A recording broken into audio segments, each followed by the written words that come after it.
ZECHARIAH Chapter 14. Behold, the day of the Lord cometh, and thy spoil shall be divided in the midst of thee. For I will gather all nations against Jerusalem to battle, and the city shall be taken, and the houses spoiled, and the women defiled, and half of the city shall go into captivity, and the residue of the people shall not be cut off from the city. Then the Lord shall go forth and fight against those nations, as when he fought in the day of battle. His feet shall stand in that day upon the Mount of Olives, which is before Jerusalem on the east side, and the Mount of Olives shall cleave in the midst thereof, toward the east and toward the west. There shall be very great valley, and half of the mountain shall remove toward the north, and half of the mountain toward the south. And ye shall flee unto the valley of the mountains, for the valley of the mountains shall reach unto Azel. Yea, ye shall flee like as ye fled from the earthquake in the days of Uzziah king of Judah. And the Lord my God shall come, and all the saints with thee. And in that day shall there be no clear light, but dark. And there shall be a day, it is known to the Lord, neither day nor night, but about the evening time it shall be light. And in that day shall their waters of life go out from Jerusalem, half of them toward the east sea, and half of them toward the uttermost sea, and shall be both in summer and winter. The Lord shall be king over all the earth. In that day shall there be one Lord, and his name shall be one. All the land shall be turned as a plain from Geba to Rimmon toward the south of Jerusalem.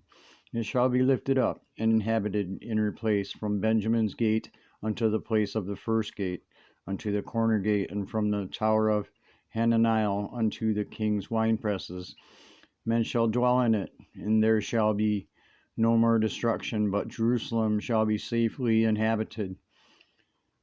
And this shall be the plague wherewith the Lord will smite all people that have fought against Jerusalem. Their flesh shall consume away, though they stand upon their feet, and their eyes shall consume in their holes, and their tongue shall consume in their mouth.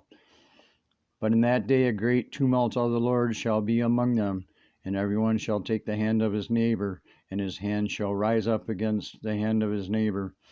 Judah shall fight also against Jerusalem. The arm of all the heathen shall be gathered round about with gold and silver, and great abundance of apparel.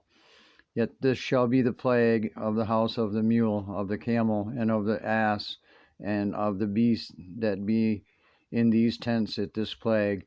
But it shall come to pass that everyone that is left of all the nations which come against Jerusalem shall go up from year to year to worship the King, the Lord of hosts, and to keep the Feast of Tabernacles. Whoso will not come up of all the families of the earth unto Jerusalem to worship the King, the Lord of hosts, even upon them shall come no rain. And if the family of Egypt go not up and come not in, it shall not rain upon them.